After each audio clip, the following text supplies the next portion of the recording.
Good morning, Year 7. I hope you're well and having a lovely day. For this lesson, you will need a pen and your book, a copy of the poem, highlighters, and coloured pens. I hope you enjoy reading and studying. Please could you write the date and the title, A Martian Sends a Postcard Home. So you'll do now. What is it? A miniature silver sword, which is shrunk to fit in the palm of the hand, is used to pierce the dark wound of a tiny full moon. When the weapon is twisted, a squeak of pain is heard. The sky, which can come in different colours, splits open, and we can then step into another world. So you're considering what this is, and as a challenge, try and find some language devices. Pause the video for 5 minutes to do this now. Okay, so we've got some clues. Silver sword, pierce, dark wound, tiny full moon, weapon, squeak of pain, step into another world. It is, of course, a key. So, a Martian sends a postcard home. The objectives: to be creative thinkers when describing familiar objects and reading text, and to be able to recognise and discuss a writer's use of powerful word choices and images. So, subject: start with the title. What is the poem about? Spend 5 minutes jotting down what you think this poem might be about. So the title is quite literal and obvious. It's about a Martian who has visited somewhere and is writing home on a postcard to tell others about his experiences. Now read the poem. Add to your explanation about what the poem is about. Pause the video for 5 minutes to do this now. So the Martian has never seen things on Earth before. It uses lots of different words to describe common everyday objects. So, reading this poem is rather like solving crossword clues.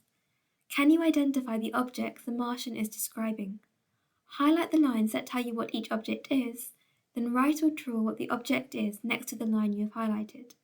There is an example on the next slide. So here's an example.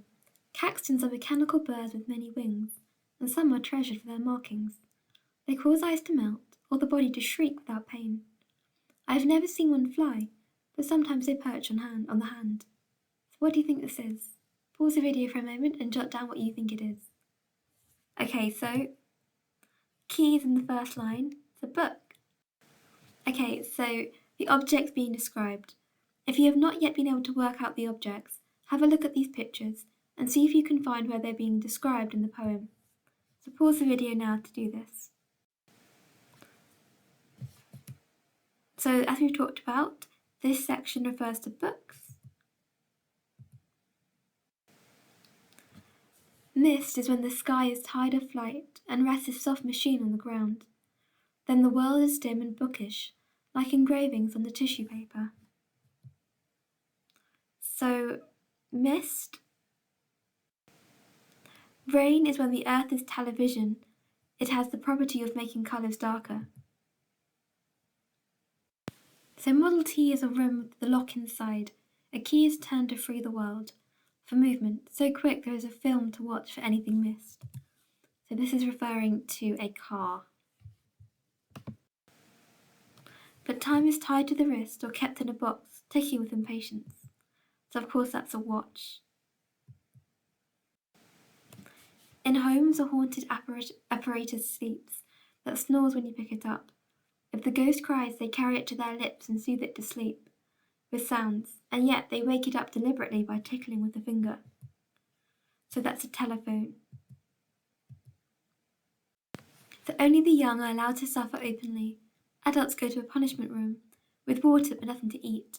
They lock the door and suffer the noises, alone. No one is exempt, and everyone's pain has a different smell. So that's referring to going to the toilet.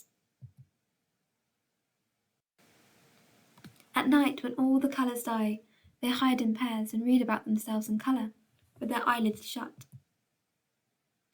So that's at night, when you have the sunset followed by the night sky. So language, imagery. What's an adjective? What's a verb? What's a metaphor? What's personification? And what is a simile? Spend 5 minutes answering these questions now. So these are the answers. Please could you make a note of the correct answers in your book. An adjective is a describing word. It describes a noun. For example, the strong dark coffee. A verb describes an action. A verb can describe a physical or mental action, or a state of being. A metaphor is a figure of speech in which an implied comparison is made between two unlike things that have something in common. Personification is giving personal human characteristics to something non-human, and a simile is comparing two things using like or as. Please make sure you've noted down the correct answers.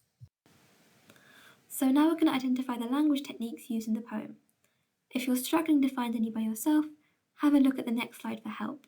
I've colour-coded some different techniques, and see if you can label the techniques before revealing the answers. If you don't think you need the extra help, just pause the video for 10 minutes to do this now. So they cause the eyes to melt, the body to shriek without pain. I've never seen one fly, but sometimes they perch on the hand.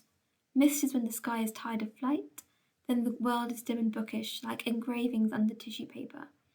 Rain is when the earth is television, it has the property of making things darker. So, what's in purple? We've got some verbs. Blue is personification, green is a simile, orange is a metaphor, and adjective in red. Please make sure you've noted this down. So, your own postcard home. Imagine you're a Martian. Write a postcard home describing one of the places or events. Describe an event you've been to. So, there's some ideas on the slide, such as a football match, cinema, or a park. Make sure you plan first, choose the place or event, mind map your ideas around a chosen idea, plan your language techniques, such as a simile or a metaphor, and use images to help you. For a challenge, use a range of the language techniques used in the poem you have studied. So pause the video for 20 minutes in order to write your postcard home. Okay, so well done on today's lesson, Year 7. I would love to read your creations, so please do upload it onto class charts.